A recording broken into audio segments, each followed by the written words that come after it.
Sabe o que é pior do que ver uma coisa que ninguém mais viu? É o silêncio que vem depois, o silêncio dos outros e o seu próprio, porque você nunca mais vai ter certeza se viu mesmo. E mesmo assim, aquilo não te larga. Tava quente, o tipo de calor que parece subir pela espinha. Eu lembro disso como se tivesse sido ontem, mesmo já tendo passado tanto tempo. Era aquele calor da Bahia no auge da seca. Final de janeiro, sabe? Tudo muito seco, muito parado. Até o vento parecia estar cansado. Eu estava num ônibus indo de Lençóis para Ceabra. Era só uma visita rápida para ver minha tia. Ônibus intermunicipal, desses que faz parada em tudo quanto é canto, estrada de chão, janelas abertas, barulho do motor abafado pelo som dos bancos rangendo. Muita gente cansada, suada, tentando dormir mesmo com a poeira entrando. Naquele trecho entre as duas cidades, tinha muita queimada. Você já deve ter visto isso. Fogo de beira de estrada, mata baixa, vegetação quase morta, e aquele fogo miúdo, como se alguém tivesse riscado o chão com fósforo. E ninguém liga. Parece até parte da paisagem. O cheiro de fumaça já estava no nariz de todo mundo há quilômetros. Eu mesma parei de notar depois de um tempo. Mas aí aconteceu. A gente estava numa curva longa, daquelas que o ônibus precisa reduzir. O motorista foi devagar, por causa dos buracos, e foi aí, exatamente aí. O fogo iluminou o campo do lado direito. Um clarão forte, mais forte do que devia. Eu olhei sem intenção nenhuma. Estava só com o rosto virado para a janela. Foi automático. E eu vi crianças correndo no meio do mato. Pequenas, 2 ou 3 eu acho, correndo de um jeito desesperado. Só que com correntes nas pernas, correntes de ferro mesmo, balançando.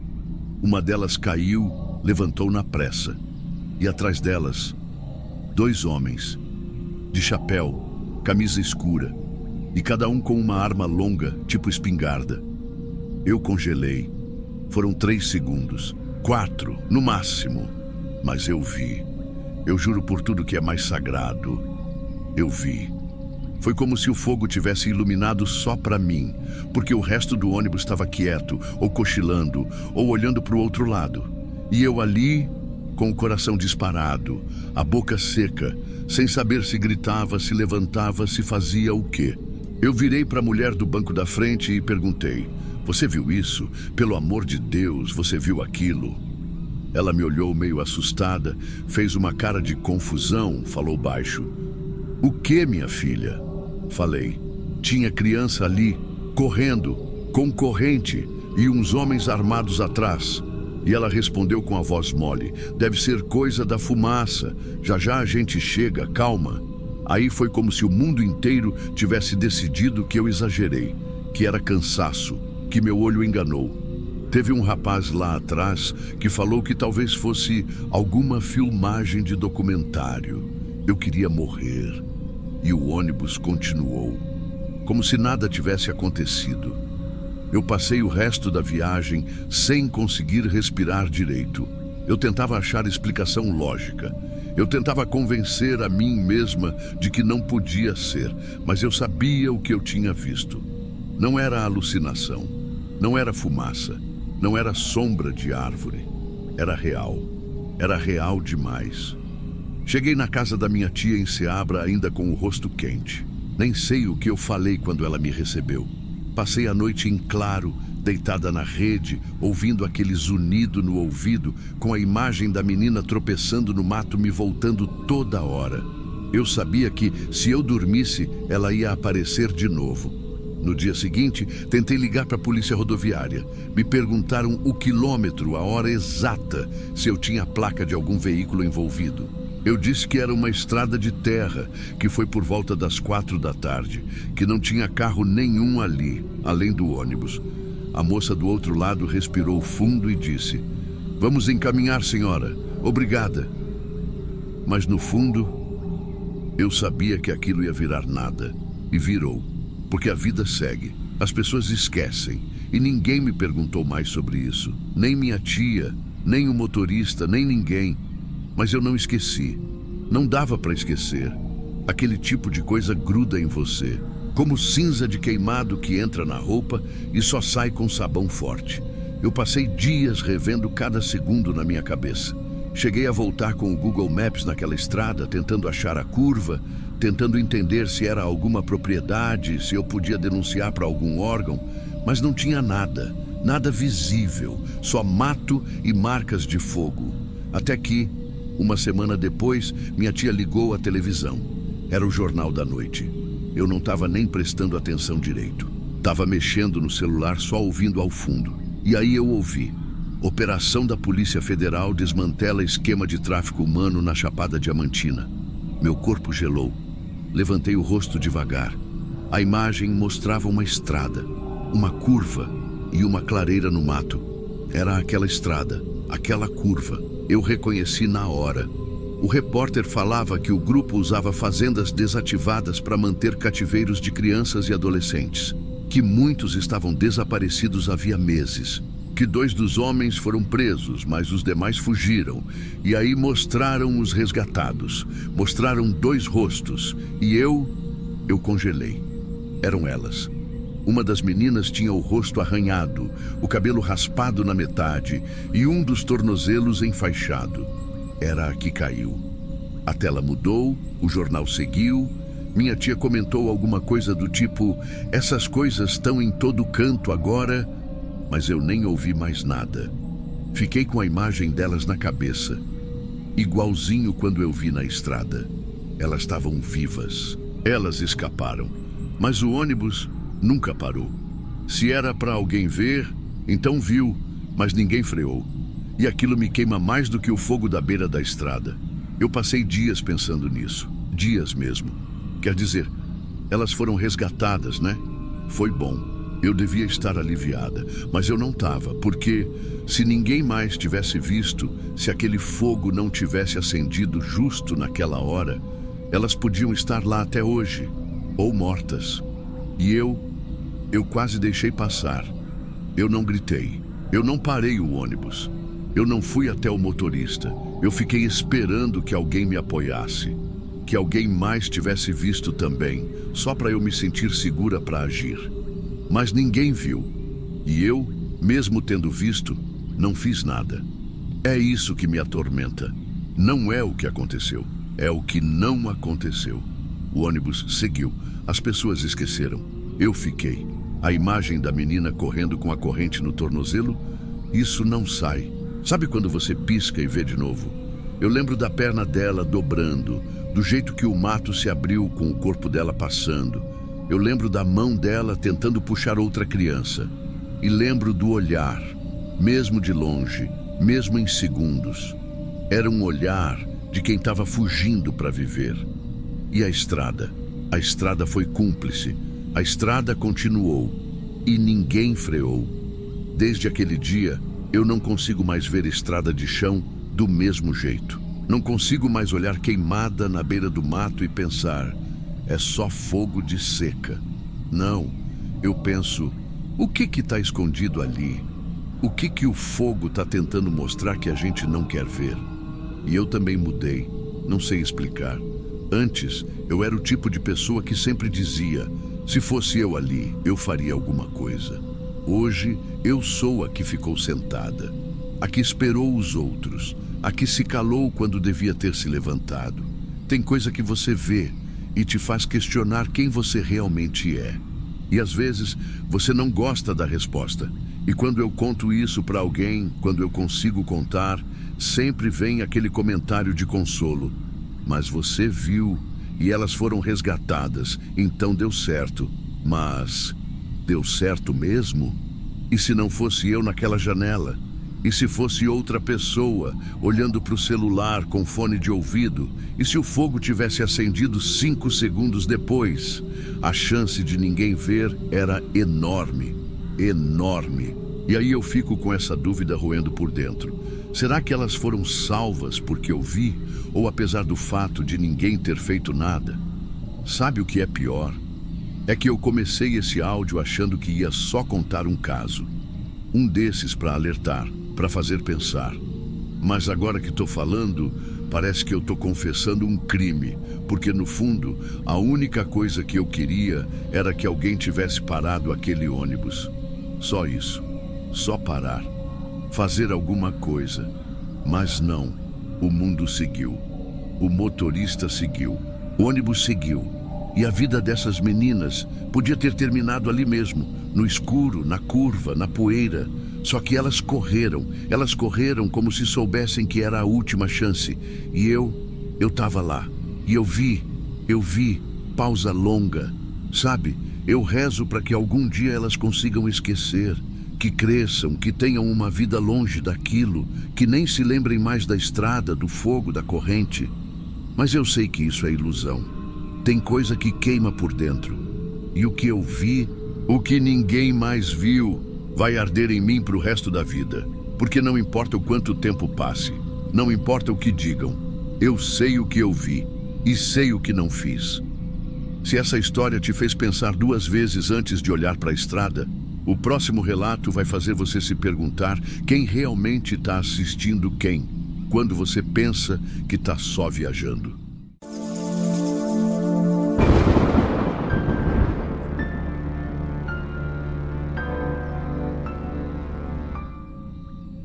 Não foi o fogo que me queimou, foi o grito e o som depois dele, o som que só eu escuto até hoje. Era uma noite comum para todo mundo que estava ali. Para mim não era. Eu estava voltando de um centro de recuperação, 7 meses limpo, 7. Estava com aquele papel na mochila que dizia que eu podia voltar para casa, pro mundo. Peguei aquele ônibus noturno em João Monlevade, lotado, quente. Cheiro de suor, de salgadinho aberto, de ansiedade. Mas não era o cheiro que me incomodava.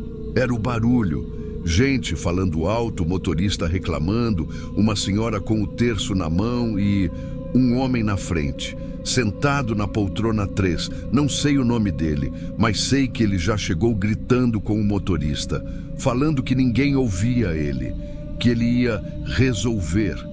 Todo mundo achou que era um bêbado ou alguém fora do juízo. Tava com uma garrafa PET grande no colo, 2 litros, enrolada num pano velho. Eu reparei, mas fiquei quieto. Aprendi na reabilitação que tem coisa que a gente deixa passar. Só que ele não deixava a gente esquecer que estava ali. Ele virava para trás o tempo todo, contando, sabe, os passageiros, como quem escolhe quem vai primeiro.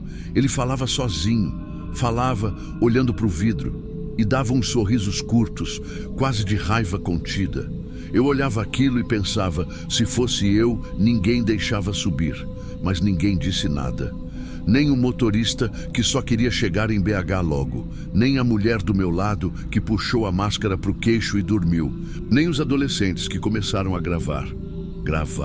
Eles acharam engraçado. Teve uma hora que ele levantou, pegou a garrafa, tirou a tampa e cheirou. Voltou a tampar devagar. Ali, eu soube. Não era água, não era refrigerante, era gasolina. Gasolina pura. E ele estava esperando o momento. Pensei em levantar, ir lá na frente, falar com o motorista. Mas aí veio uma freada. O ônibus balançou e ele ficou de pé, segurando a garrafa com as 2 mãos. Já que ninguém me escuta, então vão todos arder comigo. Essas foram as palavras. Foi seco, foi rápido. Não deu tempo de ninguém levantar, nem gritar, nem nada. Ele abriu a tampa, girando como se tivesse calma.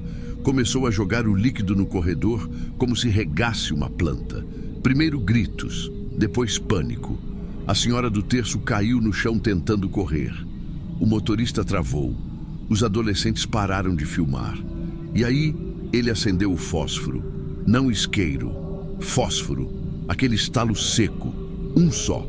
E o inferno se abriu dentro do ônibus. O couro do banco pegou primeiro, depois o chão, depois o ar. Gente tentando correr, gente grudando no banco. Cinto que derreteu na barriga. Cabelo que virou fogo. E eu só fechei os olhos. A explosão não me jogou para fora. Foi o caos depois dela. Alguém me empurrou. Ou talvez eu fui sugado por uma janela quebrada. Só lembro da queda e do silêncio. Um silêncio do lado de fora. Porque dentro tinha virado um forno, Fiquei no chão da pista, de lado, sentindo o asfalto quente no rosto. Não me mexi, gente gritava, gente rolava no mato tentando apagar a roupa, mas a maioria não saiu. Eles ficaram presos, pelos cintos, pela fumaça, pelo pavor. Demorou para a ambulância chegar, demorou ainda mais para alguém entender quem era sobrevivente e quem era parte do banco. Eu lembro de olhar para o ônibus pegando fogo e pensar, não tem como sair ninguém daí. E não saiu. O motorista morreu sentado com as mãos grudadas no volante. Tinha uma criança no fundo que nem gritou. Só chamaram ela de a pequena calada. Ficou lá, presa, silenciosa. O banco inteiro virou uma massa escura, como se fosse uma coisa só. Banco, osso, mochila, perna, plástico. Os bombeiros diziam que os cintos derreteram, mas eu acho que foi a gente que se entregou. A gente se amarrou naquela viagem achando que era só mais uma, e foi a última. Eu não voltei para casa naquele dia. Voltei para o hospital, depois para outro centro, e aí comecei a ouvir, coisa que ninguém ouve. Depois daquele dia, perdi o olfato. Não sinto o cheiro de gasolina, nem de carne queimada, nem de nada. Mas o barulho ficou. Às vezes eu tô andando na rua e escuto o estalo do fósforo, sozinho. No meio do trânsito, no ônibus, em casa, um estalo seco, no escuro, sempre sozinho. Uma vez, já de alta, tentei pegar ônibus de novo. Entrei, sentei e do nada ouvi. Todo mundo vai arder comigo. Não era ninguém, ninguém falou, ninguém ouviu. Mas eu ouvi, como se fosse sussurrado bem atrás da minha cabeça. Eu durmo mal. Tenho pesadelos que começam sempre do mesmo jeito. A garrafa rodando na mão dele, o pano sujo, a tampa abrindo, o cheiro que eu não sinto mais. E o som, sempre o som. Às vezes, acho que não era só um homem surtado. A forma como ele olhava pra gente, como se já tivesse visto aquilo antes, como se soubesse que a gente ia rir, ia ignorar, ia fingir que ele não era ameaça. E ele sabia. Ele não só se matou, ele levou todo mundo com ele. Teve uma hora no hospital que a assistente social me mostrou uma lista. Eram os nomes das vítimas. Ela pediu para eu assinar como testemunha. Tinha um nome ali, o da mulher que estava do meu lado. Sabe o que estava escrito? Reconhecimento parcial, dente e aliança. Dente e aliança. Eu fechei o papel e pedi para não me chamarem mais. Hoje eu ando a pé, ou carona, mas evito ônibus. Quando eu vejo um passando, eu olho para a janela. Sempre tem alguém olhando de volta. Alguém que não devia estar lá. E quando o ônibus para, eu escuto passos. Pesados, lentos, como os dele. Tem coisa que queima a carne, tem coisa que queima a mente, mas tem coisa que queima devagar e nunca apaga. Até hoje, quando alguém me pergunta por que eu fiquei diferente, eu digo, porque eu voltei, mas não todo. Metade de mim ficou naquele banco, a outra metade está aqui, tentando esquecer o som de um fósforo sendo riscado. E a voz, a maldita voz, todo mundo vai arder comigo.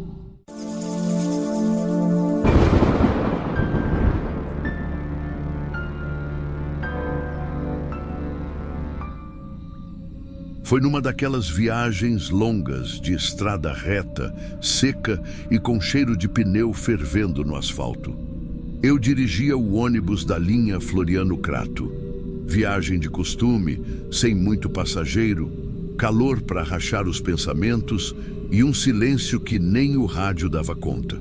A parada foi numa cidadezinha que nem nome tem na placa. Só uns trailers enferrujados, uns cachorros magros dormindo à sombra e um ponto de ônibus que era mais um poste e uma placa torta. Ela subiu dali. Não perguntou nada. Não deu bom dia. Subiu com uma mala grande, dessas de fibra dura, meio encardida, arranhada dos lados e com um cheiro que me pegou logo de cara. Não era suor nem comida azeda. Era estranho. Forte, quente. Cheiro de coisa úmida num lugar seco. Ela sentou logo na frente. Primeira poltrona do lado da porta. Segurava a mala como quem segura um filho, com força nos braços, com o queixo encostado nela. E ficou assim.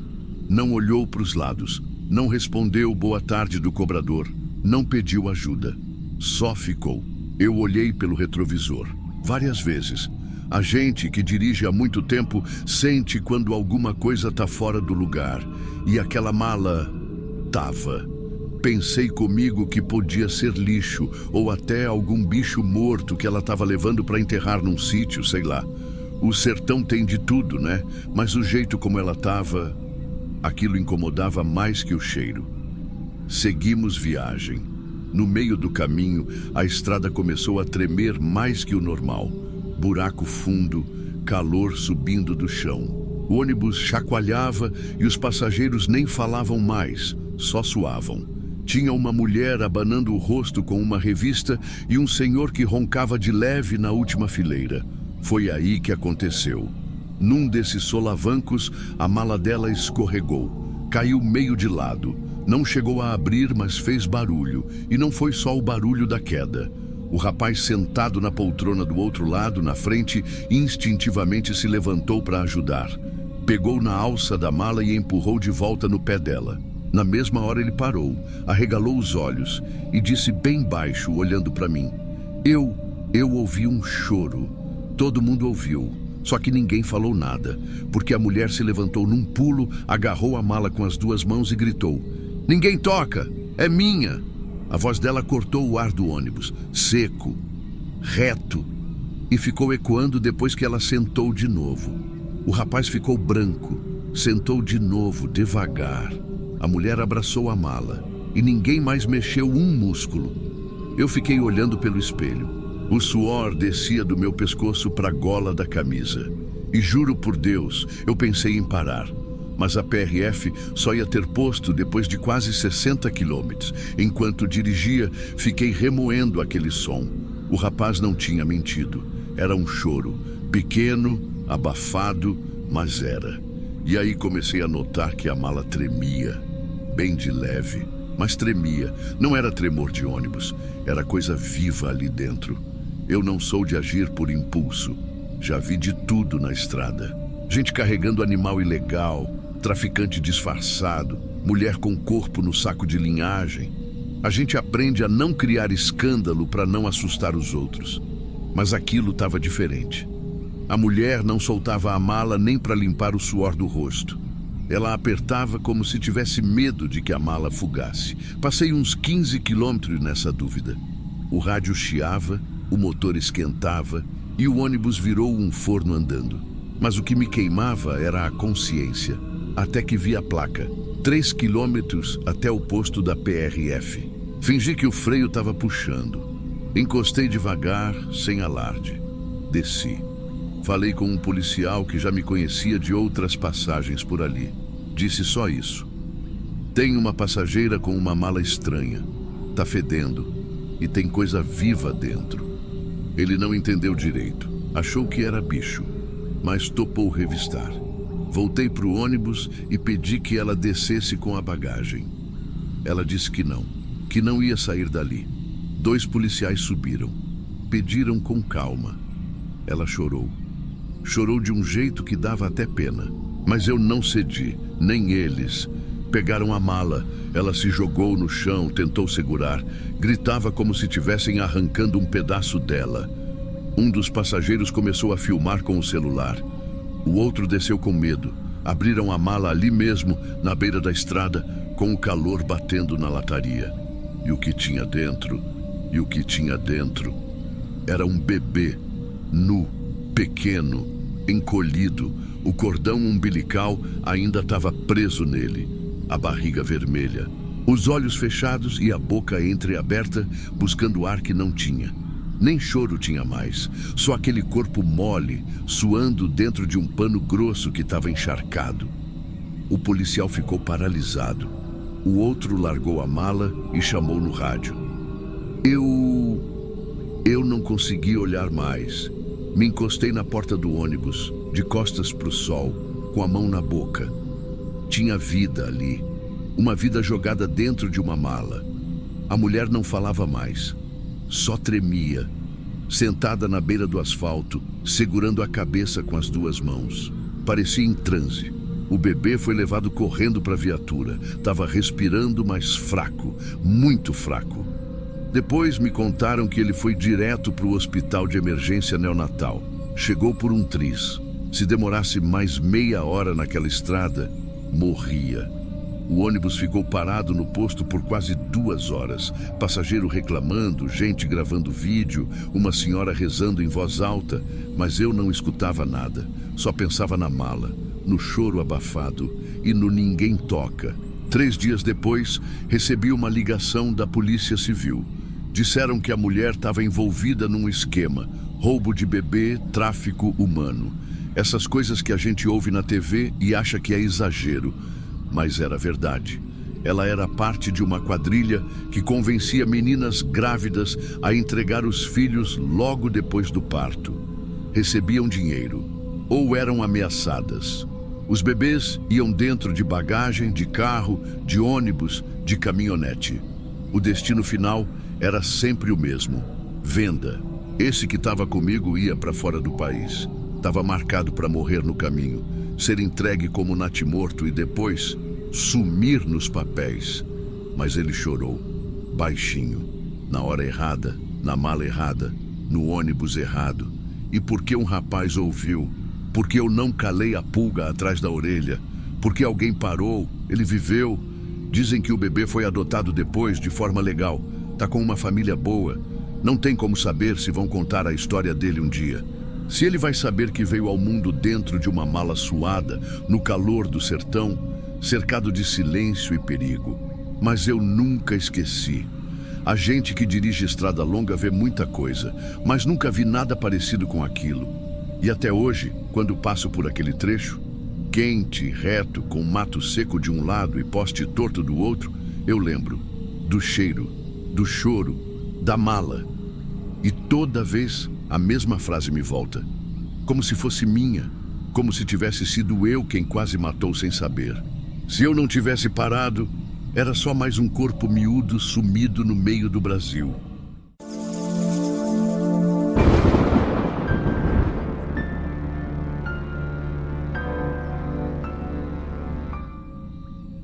Ninguém espera sentar do lado de um morto, principalmente quando ele ainda está quente. Essa viagem aconteceu numa noite abafada de agosto. Ônibus saindo de Bacabal, indo para Caxias.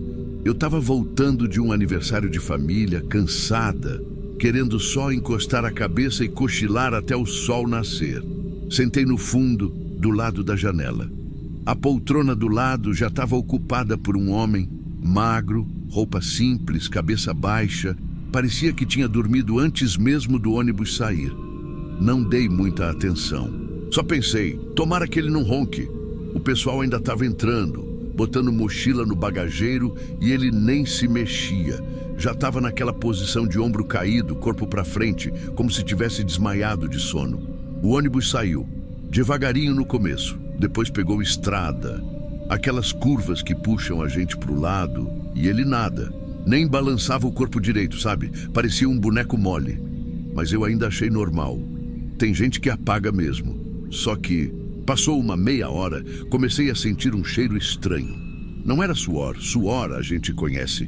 Era um cheiro meio metálico, meio doce e enjoado ao mesmo tempo. Me veio ferro na cabeça, tipo moeda molhada, sangue. Pensei que podia ser de alguém lá na frente. Sabe quando o ônibus está cheio e parece que o ar-condicionado só espalha fedor? Pois é, mas o cheiro não passava. Parecia vir de perto. Me ajeitei, virei o rosto para o corredor. E foi aí que reparei que ele não tinha mudado de posição nenhuma vez. Nada, nem uma coçada, nem um suspiro. E o braço dele, que estava pendurado de leve do lado da poltrona, balançava de um jeito estranho nas curvas. Não era como o nosso, que tem peso, tensão. O dele era solto, morto. Na hora me bateu uma pontada no peito, mas eu desconversei comigo mesma.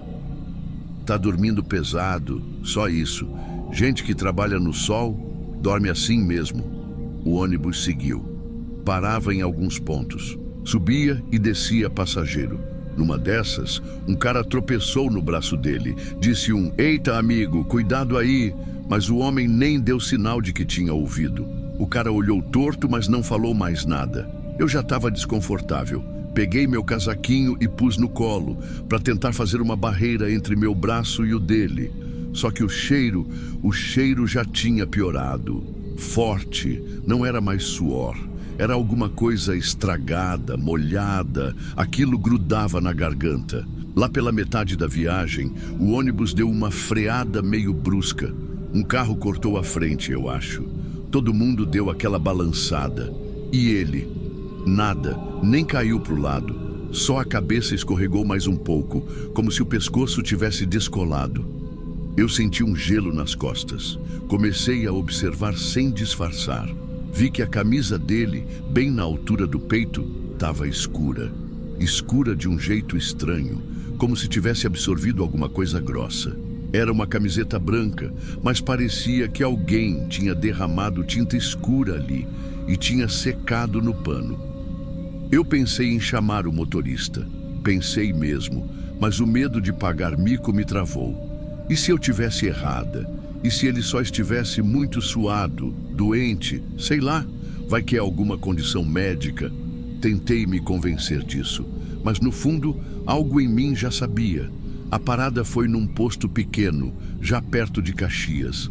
Luz fluorescente, banheiro improvisado e um cheiro de fritura misturado com diesel. Algumas pessoas desceram para esticar as pernas. Eu fiquei. Preferi não sair de perto. Foi quando acenderam as luzes internas. Aquela claridade amarela, feia, que faz tudo parecer mais pálido do que é. E pela primeira vez, deu para ver o rosto dele direito. A pele estava cinza. Não era tom de pele normal, nem moreno nem pardo. Era cor de vela gasta. A boca entreaberta, os olhos fechados, mas afundados, como se a cara tivesse sido puxada para dentro. Eu comecei a tremer. Só que antes que eu dissesse qualquer coisa, uma mulher mais velha, 2 fileiras para frente, se levantou de repente e falou alto: "Moço, esse homem está com sangue escorrendo pela barriga." Na hora, todo mundo virou. O motorista, que estava no degrau perto da porta, subiu correndo. Foi até o homem e tentou cutucar o ombro dele. Nada. Cutucou mais forte. Nada. Aí segurou pelo braço e tentou puxar um pouco para trás. A cabeça do homem caiu de vez, pesando para trás. E foi aí que todo mundo viu a faca, bem cravada no peito dele. Fundo. O cabo ainda estava lá. Parecia parte da roupa de tão grudado. O sangue tinha secado em volta. Descia até a cintura e escorria por baixo da camiseta, formando uma linha grossa, escura, dura, que grudava na barriga dele como tinta seca em parede velha. O ônibus congelou. Ninguém falou nada por uns segundos que pareceram eternos. Eu ainda estava no meu banco, congelada. Meus braços estavam arrepiados até a unha. Eu só conseguia pensar. Ele estava morto. O tempo todo. Do meu lado, com uma faca cravada no peito, e eu achando que era só um homem dormindo pesado. Teve grito, teve gente passando mal, teve uma menina que saiu correndo para o banheiro chorando. O motorista mandou todo mundo descer. Chamaram a polícia, o IML, essas coisas. A gente ficou ali, encostado na parede do posto, olhando para o ônibus pelo lado de fora. O corpo ainda lá dentro. Falaram que ele devia ter morrido ainda na primeira hora da viagem. Que o corte foi limpo, certeiro, silencioso. Alguém deve ter feito aquilo enquanto todo mundo dormia. A faca ficou ali. E o assassino também. Viajou mais um tempo com a gente. E depois, desceu. Em alguma das paradas. Com calma. Sem levantar suspeita. Tem gente que acredita que era briga de acerto. Tem gente que jura que viu o homem subir acompanhado, mas não lembra do rosto de quem estava com ele. A verdade é que ninguém viu nada. Ninguém escutou nada. E o pior, ninguém desconfiou de nada. E é isso que me persegue até hoje. O silêncio. A tranquilidade da morte, a normalidade de um corpo frio dentro de um ônibus quente no meio da madrugada. Desde esse dia, toda vez que eu viajo de noite, eu observo todo mundo. Cada movimento, cada silêncio. Porque pode até parecer exagero, mas eu nunca mais consegui confiar em alguém que parece só estar dormindo. Vai que não tá.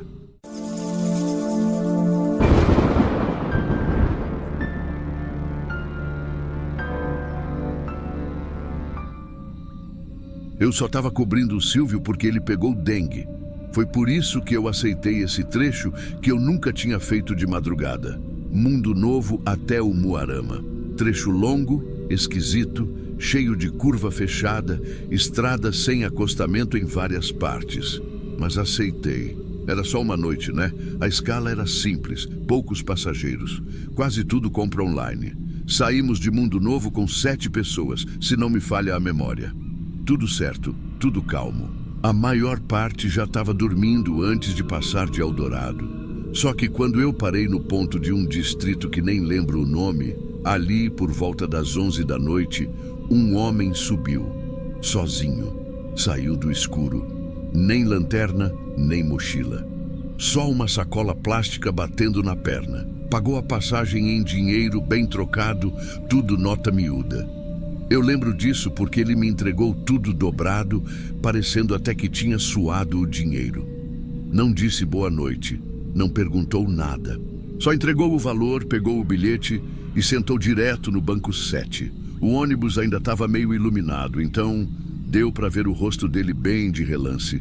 Cara fechada, uns 40 e poucos. Pele castigada, barba mal feita, boné puxado para frente. Até aí normal. A gente carrega de tudo um pouco, mas o que me chamou a atenção foi que ele não olhou para ninguém, não mexeu no celular, não ajeitou a bolsa, não se encostou. Ele só ficou ali, sentado reto, olhando para o vidro como se estivesse tentando enxergar alguma coisa na beira da estrada. Mesmo com o breu que estava. Uns 15 minutos depois, ele levantou e veio até mim. Veio devagar, como quem não quer atrapalhar, e falou quase sussurrando. Tem como me deixar ali perto da curva grande, sem ponto, sem nome de local, sem explicar qual curva. Só isso. Eu nem pensei 2 vezes. Respondi seco. Moço, não pode parar fora de ponto. Se a PRF pega, dá multa. Ele só olhou para frente como se não tivesse ouvido. Depois fez que sim com a cabeça e voltou para o lugar. Não insistiu, não disse mais nada. Mas o jeito que ele andou de volta, aquilo me deu um calafrio que eu não soube explicar na hora. E dali em diante, eu não parei mais de olhar pelo retrovisor. Ele não dormia, não se mexia, só seguia encarando o vidro como se contasse as árvores. No começo eu tentei racionalizar. Tem gente que viaja estranha mesmo, e a gente que é motorista aprende a não julgar. Mas a verdade é que alguma coisa naquele homem me tirou do eixo. A gente seguiu viagem, e por volta de 1h da manhã, eu parei num posto de apoio. Era parada programada, só uns 10 minutos para banheiro e água. Abri a porta. Alguns passageiros desceram. O homem também. Saiu calado, sem olhar para mim, e caminhou direto para a lateral do posto, onde a cerca estava arrebentada e a vegetação começava. A luz do pátio não ia até lá. Ele sumiu na sombra. Esperei. Uns 2 minutos, depois mais 3. Não voltou. Pensei, foi embora. Pensei, talvez morasse por ali e só usou o ônibus para cortar caminho. Mas ao mesmo tempo, alguma coisa me dizia que eu tinha largado uma bomba em algum lugar. Decidi seguir. Ninguém mais reclamou. Ninguém sentiu falta. Só que dali até o Umuarama eu dirigi no automático, com a mão suando no volante. Meu olho grudado no retrovisor, mesmo sabendo que ele já não estava mais ali. E aí veio a pior parte. Faltando uns 40 minutos para chegar, fui parado num bloqueio da PRF. Achei que fosse coisa de rotina. Documento, farol, tacógrafo. Mas não era. O agente pediu para eu descer. Depois perguntou direto. O senhor pegou algum passageiro sozinho depois de Eldorado? Respondi que sim. Falei do homem, expliquei onde ele desceu. Ele pediu a descrição. E quando eu falei o básico, boné, barba rala, roupa de estrada, o outro policial já estava voltando da viatura com um papel na mão. Me entregaram a folha. Era uma foto. E era ele. Mesmo boné, mesmo rosto, mesmo olhar fixo. Na hora, meu corpo gelou. O policial falou calmo, mas com um peso na voz. Esse homem é procurado. Foi visto pela última vez com a ex-mulher, que está desaparecida há 3 dias. A denúncia anônima dizia que ele ia tentar voltar ao local onde enterrou o corpo. Eu não consegui responder nada. Só balancei a cabeça, o peito travado. O corpo da mulher foi achado 2 dias depois, enterrado numa cova rasa a uns 400 metros de onde ele desceu. Ela estava com o uniforme do trabalho, tinha levado 2 facadas. Segundo o legista, foi morta ali mesmo, ou muito perto. E provavelmente ele estava indo apagar o que ainda restava. Talvez tirar o corpo, jogar em outro canto, talvez destruir prova. Ninguém sabe ao certo. Só sabem que ele conhecia o mato. E eu levei ele até a porta. Voltei para a garagem quieto, fui direto para casa e não contei para ninguém. Durante dias, aquilo ficou dentro de mim como uma pedra. Eu sonhava com o homem voltando no ônibus, sentando no mesmo banco. Sonhava com ele escavando o chão, olhando para trás como se esperasse alguém pegar ele no flagra. E o que mais me assombrava era o silêncio. Porque ele não correu, não pediu por favor, não chorou, não tinha medo. Era como se já tivesse aceitado tudo. Como se soubesse que aquilo era só a última parte do que ele começou. E eu fui o transporte. Desde aquele dia, nunca mais aceitei fazer rota substituta. Nunca mais dirigi à noite sem rezar antes, porque naquela madrugada eu aprendi uma coisa que não tem no manual da empresa. Você acha que está levando gente, mas às vezes está levando história mal contada, culpa viva, gente que não devia mais estar circulando. E o pior, você só percebe isso tarde demais. O banco 7 nunca mais foi igual. Sempre que olho ele vazio, lembro do boné torto, do cheiro do moletom velho, da pergunta sussurrada. Tem como me deixar ali perto da curva grande? Tem, teve, e nunca mais teve paz.